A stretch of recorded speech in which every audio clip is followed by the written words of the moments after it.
मेरा नाम प्रिया है और मेरी उम्र 22 साल है। मैं अभी तक कुंवारी हूँ। मेरा रंग गोरा है। मैंने हाल ही में अपनी पढ़ाई पूरी की है और अब घर पर ही रहती हूँ। मेरा एक छोटा भाई है जिसका नाम अर्णव है। वो मुझसे 4 साल छोटा है, यानी उसकी उम्र अभी 18 साल है। वो हॉस्टल में रहकर अपनी पढ़ाई करता है। जब उसकी पढ़ाई की छुट्टियां होती हैं तो वो घर आ जाता है।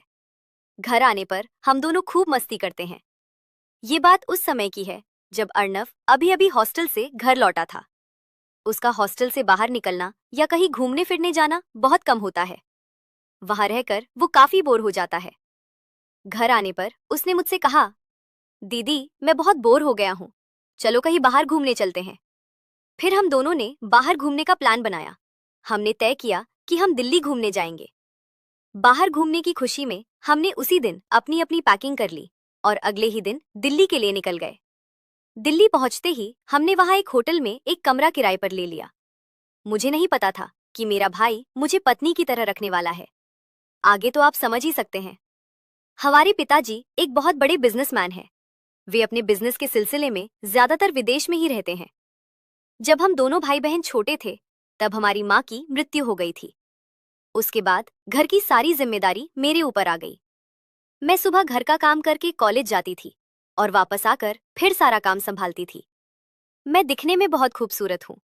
मुझे आज तक बहुत सारे लड़कों ने प्रपोज भी किया है। पिताजी मेरी बिल्कुल भी केयर नहीं करते थे। वे हमारे पास बहुत कम रहते थे, ज्यादातर विदेश में ही रहते थे। मैंने अपने छोटे भाई की परवरिश अकेले ही की।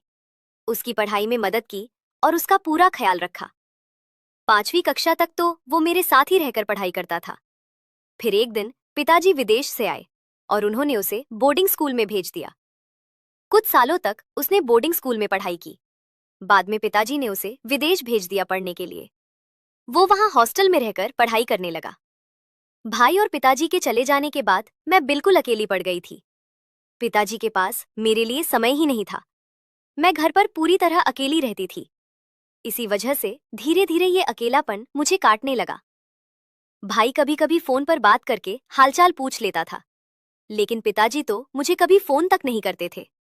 मुझे ऐसा लगने लगा था कि पिताजी ने विदेश में दूसरी शादी कर रखी है। मैंने ये बात अपने भाई से कभी नहीं बताई। मैं नहीं चाहती थी कि मेरे भाई के मन में पिताजी के लिए कोई कड़वाहट आए। मैं तो बस चाहती थी कि मेरा भाई बिना किसी चिंता के अपनी पढ़ाई पूरी कर ले और जल्दी से घर लौट आए। इसीलिए मैं चुपचाप सब कुछ सह रही थी। धीरे धीरे समय बीतता गया और मेरी तबीयत खराब रहने लगी। भूख प्यास सब खत्म होती जा रही थी। मेरी बीमारी का कारण मेरा अकेलापन था जो मुझे खाए जा रहा था। डॉक्टर को दिखाया तो उन्होंने कहा कि आपको किसी के साथ की जरूरत है जो आपके साथ रहकर ध्यान रख सके और आपको हमेशा खुश रख सके। डॉक्टर ने सलाह दी कि आपको ऐसी खुली जगह पर जाना चाहिए जहां आपका मन बहल सके।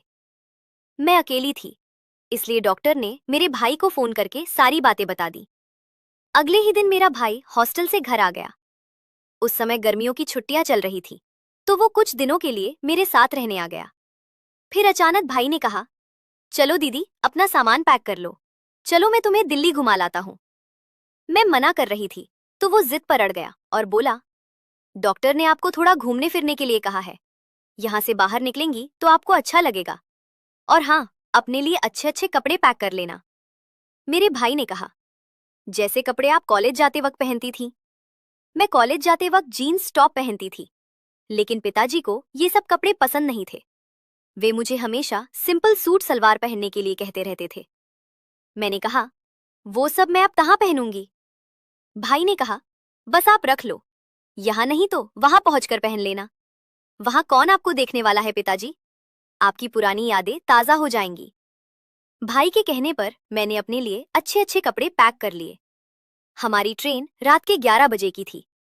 अगले दिन हम दिल्ली स्टेशन पर पहुंच गए। स्टेशन पहुंचते ही हमने पास में ही एक होटल में कमरा ले लिया। अपना सारा सामान कमरे में रख दिया और हम दोनों फ्रेश हो गए। मैंने सिंपल सूट पहन रखा था, तो मेरे भाई ने कहा, ये क्या दीदी, आप सूट की जगह जो दूसरी ड्रेस लाई हो उनमें से कोई पहन लो।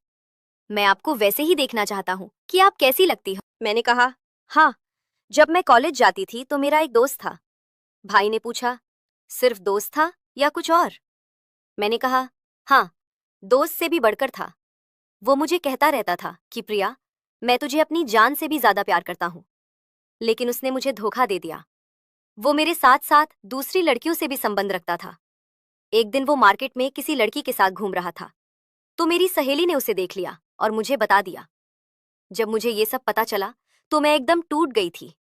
ऊपर से न तुम घर रहते थे, न पिताजी को मेरी परवाह थी। फिर मैं बहुत अकेला फील करने लगी और डिप्रेशन में चली गई, बीमार रहने लगी। फिर मैंने कहा, खैर ये सब छोड़ो, पुरानी बातें हैं। भाई कहने लगा, आज से मैं आपका पूरा ख्याल रखूंगा। भाई ने मुझे बहुत खुश कर दिया था। इतनी खुशी मुझे कभी नहीं मिली थी। हमने अपने दिल की बातें एक दूसरे से शेयर की। अब मेरी तबीयत बिल्कुल ठीक हो गई थी। मैं पूरी तरह फिट और फाइन हो गई थी। अगले दिन हम होटल के स्विमिंग पूल में गए। सच में मैं उस दिन बहुत खुश थी। मेरे भाई ने मुझे खुश रखने में पूरा साथ दिया। फिर मैंने भाई से पूछा, क्या तुम्हारी कोई गर्लफ्रेंड है? भाई ने कहा, हाँ है, पर आपके जैसे अपनापन वाला एहसास किसी के साथ नहीं है। मेरे भाई ने मुझे अपनी और अपनी गर्लफ्रेंड की सारी बातें बताईं। फिर भाई कहने लगा, अब हम साल में एक बार किसी अच्छी जगह पर घूमने जाएंगे। आप टेंशन मत लीजिए, मैं आपको जरूर लेकर जाऊंगा और हमेशा खुश रखूंगा। फिर मैंने उसे कहा, मुझे खुश तो सिर्फ मेरा बॉयफ्रेंड ही रख सकता है। क्या तुम मेरे बॉयफ्रेंड जैसे रह सकते हो? भाई ने हाँ में सिर हिलाया। हम दोनों होटल के कमरे में सोए थे। करीब रात 1 बजे का वक्त था। उस रात अचानक मेरी कमर में बहुत तेज दर्द उठा, तो मेरा भाई मेरी कमर में तेल की मालिश करने लगा। तेल लगाते लगाते कुछ ऐसा हुआ कि मैंने सारा कुछ अपने छोटे भाई के हवाले कर दिया। उसके बाद तो आप समझ ही सकते हैं, मेरे भाई ने भी मुझे किसी चीज के लिए मना नहीं किया। अब मैं अपने भाई के साथ बहुत खुश हूं। हमें दुनिया की कोई परवाह नहीं है कि लोग हमारे बारे में क्या बोलेंगे। मेरे प्यारे दोस्तों, अगर आप ऐसी ही और भी इंटरेस्टिंग कहानियां सुनना चाहते हैं तो चैनल को सब्सक्राइब जरूर कर लें और बेल नोटिफिकेशन ऑन कर लें। कमेंट बॉक्स में बताएं कि आपको मेरी ये स्टोरी कैसी लगी। कल मिलेंगे ऐसे ही एक और वीडियो।